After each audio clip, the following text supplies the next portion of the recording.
नमस्ते, मैं हूं सुनैना सिंह और आप देख रहे हैं न्यूज नेशन। जमीन घोटाले में गिरफ्तार झारखंड के पूर्व मुख्यमंत्री हेमंत सोरेन की मुश्किलें बढ़ती जा रही हैं। खबरें हैं कि हेमंत सोरेन के दिल्ली वाले घर से जो BMW कार जब्त की गई थी, उसका कनेक्शन राज्यसभा सांसद धीरज साहू से जुड़ता दिख रहा है। ईडी ने अपनी जांच में पाया है कि ये BMW कार हेमंत सोरेन की नहीं है, बल्कि इसका संबंध राज्यसभा सांसद धीरज साहू से है। कार का रजिस्ट्रेशन धीरज साहू के मानेसर वाले घर के पते पर है। इसे लेकर ईडी ने कांग्रेस सांसद धीरज साहू को समन किया है। ईडी ने 10 फरवरी को उन्हें पूछताछ के लिए बुलाया है। धीरज साहू बीते साल सुर्खियों में रहे थे, जब आयकर विभाग ने उनके घर से 350 करोड़ रुपए कैश बरामद किए थे।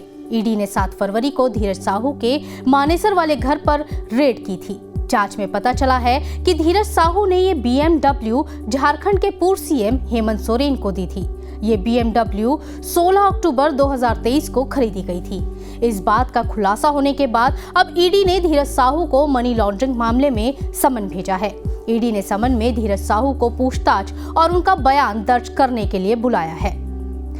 आपको बता दें कि झारखंड से कांग्रेस राज्यसभा सांसद धीरज साहू वही हैं जिनकी ओडिशा स्थित बॉथ डिस्टिलरी प्राइवेट लिमिटेड के खिलाफ इनकम टैक्स ने दिसंबर में छापेमारी की थी।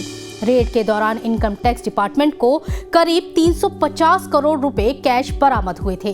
इस कैश को गिनने के लिए बैंक के दर्जनों कर्मचारियों ने 5 दिन तक नोट गिने थे। नोट गिनने के दौरान नोट गिनने वाली कई मशीनें भी खराब हो गई थी। इस रेड को इनकम टैक्स की अब तक की सबसे बड़ी रेड बताया गया। वहीं कांग्रेस सांसद धीरज साहू और पूर्व सीएम हेमंत सोरेन के कनेक्शन के सामने आने के बाद बीजेपी को लोकसभा चुनाव से पहले एक बड़ा मुद्दा मिल गया है।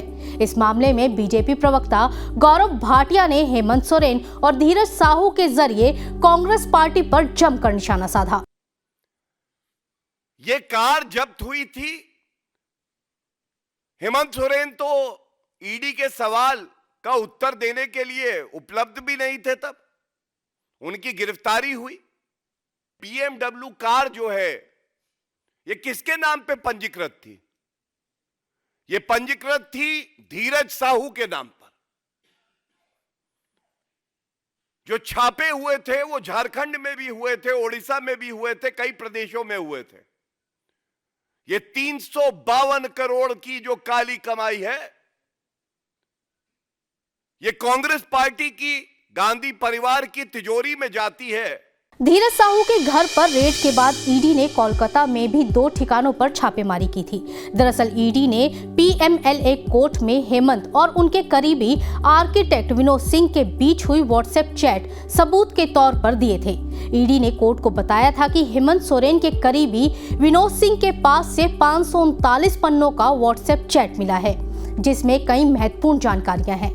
इसमें कई संपत्तियों से जुड़ी गोपनीय जानकारी का आदान प्रदान किया गया है। इसके साथ ही ट्रांसफर, पोस्टिंग, सरकारी रिकॉर्ड का साझा करने समेत कैश के लेन देन से जुड़ी कई जानकारियां हैं। अब आरोपी हेमंत सोरेन और आरोपी धीरज साहू के बीच का कनेक्शन सामने आने के बाद माना जा रहा है कि ईडी की इस जांच के तार कई और बड़े मामलों में उलझ सकते हैं।